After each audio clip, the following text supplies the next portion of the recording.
Whiskers was a particularly observant cat. With his sleek black fur and piercing green eyes, he often sat perched upon the windowsill, staring out at the bustling street below.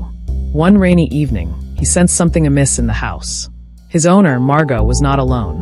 Whiskers slinked silently through the hallway, his curious nature pushing him towards the muffled voices coming from the living room. Peering through the crack in the door, he saw Margot in the arms of a man who was not her husband. The man was younger, with a charming, roguish smile that Whiskers instantly distrusted. He never saw Margot look at her husband the way she gazed at this stranger. Her eyes filled with an excitement that seemed foreign in their usually mundane home. The wine glasses on the coffee table and the fire in the hearth added to the air of intimacy that Whiskers could not ignore.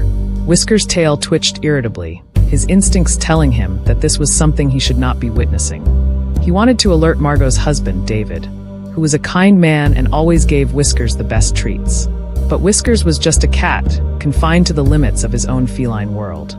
Over the next few days, Whiskers observed the changes in Margot. She appeared more secretive, her phone glued to her hand, and she went out more frequently under various pretexts. Whiskers could sense the confusion and hurt in David's demeanor as he tried to understand the distance growing between them.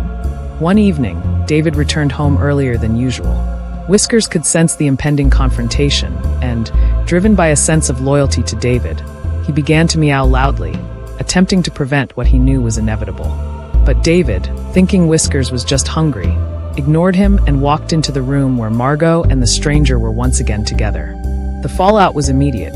Accusations were hurled, and Margot's affair was laid bare.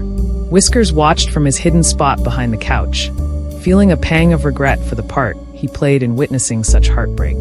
He stayed by David's side in the difficult days that followed, offering what little comfort his purring presence could provide. Though he couldn't understand the complexities of human relationships, he knew his loyalty was to David, and he vowed to be there, silently supportive, as they navigated through the emotional wreckage.